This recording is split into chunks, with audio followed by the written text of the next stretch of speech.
Le président sénégalais Bassirou Diomaye Faye a salué la clôture du dialogue national sur le système politique tenu du 28 mai au 4 juin 2025 qu'il a qualifié de séquence démocratique majeure et d'une étape historique dans la consolidation de la démocratie sénégalaise. Cette rencontre avait réuni divers acteurs pour réfléchir à des réformes institutionnelles. Le chef de l'État sénégalais a réaffirmé sa volonté de refonder les institutions autour de la souveraineté, de la justice et de la participation citoyenne, tout en soulignant la vocation durable de ce dialogue.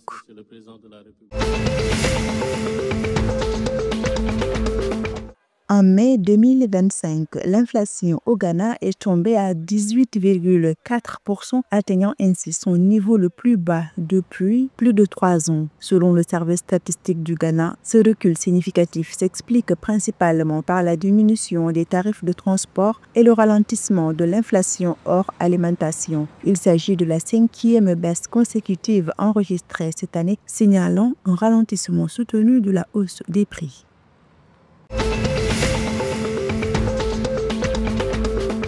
Petrobras tourne son regard vers l'Afrique, en particulier la Côte d'Ivoire, le Nigeria, l'Angola et la Namibie pour développer ses activités pétrolières en dehors du Brésil. Le géant brésilien a fait part de son intérêt pour l'exploration de blocs en eau profonde dans ces pays, affirmant que le continent africain est appelé à devenir sa principale zone de croissance à l'international. La Côte d'Ivoire, notamment, a offert des conditions privilégiées à Petrobras, lui accordant la préférence pour l'acquisition de 9 blocs offshore en eau profonde et ultra profonde.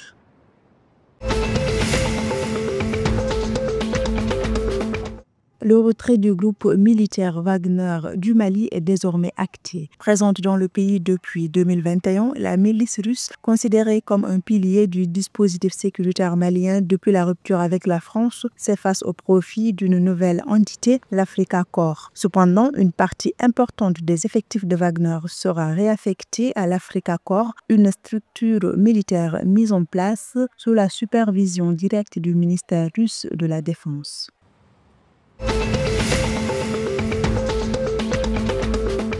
La finale de la 38e édition de la Coupe du Faso s'est tenue dimanche 8 juin 2025, opposant le Rahimo FC au Sporting FC des Cascades. Ce match s'est conclu par une victoire du Rahimo FC. Après 90 minutes de jeu disputé, les deux formations étaient toujours à égalité sur le score de 1-1. Le dénouement s'est donc joué lors de la séance fatidique des tirs au but où le Rahimo FC a su garder son rang-froid en s'imposant par 3 tirs à 1.